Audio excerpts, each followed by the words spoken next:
నేను తోలుతున్న కారు గత 2 రోజుల నుంచి రేడియేటర్ల నుంచి అయితే నీళ్ళు అయితే కారుతున్నాయి. నేనైతే చూసుకోలేదు. నా వల్ల 35 దినాలు అయితే ఖర్చు అయింది. అసలు ఏంటి ఏమనేది ఈ వీడియోలో చెప్తాను. వీడియో మొత్తం చూసేయండి. నేను చూసి మా కోవిడ్ అతనికి అయితే చెప్పాను ఇలా నీళ్ళు కారుతున్నాయి అని చెప్పేసి. మా కోవిడ్ అతను అయితే షూక్ అయితే పిలుచుకొచ్చాడు. అక్కడున్న మెకానిక్లు రేడియేటర్ నిప్పది చూసారనమాట ఏంటి ప్రాబ్లం అని చెప్పేసి. అది చాలా పాతది అయిపోయింది. అలానే దానికి చిన్న చిన్న హోల్స్ కూడా పడ్డాయి. అందుకని చెప్పేసి వాటిలోంచి నీళ్ళు అయితే కారుతున్నాయి. ఇంకా రేడియేటర్ అయితే చెడిపోయింది. ఇంకా కొత్తది వేయాలని చెప్పారు మెకానిక్లు. ఇంకా నేను కార్లో ఉన్న దఫ్తర్ అయితే తీసుకొని పార్ట్స్ కోసం వెళ్తున్నాము.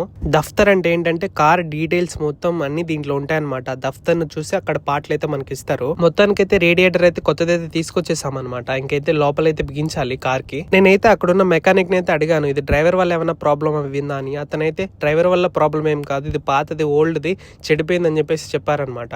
నాకైతే భయమేసింది. ఎందుకంటే డ్రైవర్ వల్ల ఏదైనా ప్రాబ్లం అయితే మన సాలరీలోనే కట్ చేసుకుంటారు. ఇప్పుడైతే నేనైతే సేఫ్. అలా ఉంటుంది అనమాట కోవిడ్ లో డ్రైవర్ల పరిస్థితి. ఫైనలీ కొత్త రేడియేటర్ అయితే బిగించారు. ఇప్పుడైతే చాలా బాగుంది. ఇక్కడికి వచ్చిన వర్క్ అయితే కంప్లీట్ అయిపోయింది అనమాట. ఇక్కడ మొత్తం ఎంత ఖర్చు అయిందంటే మెకానిక్స్ కి 15 దినార్లు, అక్కడ కొత్త రేడియేటర్ కి 35 దినార్లు, మొత్తం 50 దినార్లు అయితే ఖర్చు అయ్యింది. ప్రజెంట్ దినార్ రేట్ వచ్చేసి 284 రూపాయలు అయితే ఉంది. మన ఇండియా డబ్బుతో కన్వర్ట్ చేస్తే 50 దినార్లు ఎంత అవుతుందో కామెంట్ చేసేయండి. అదనమాట ఈ రోజు video. For more Covid vlogs కోసం మన ఛానల్ ని సబ్స్క్రైబ్ చేసుకోండి.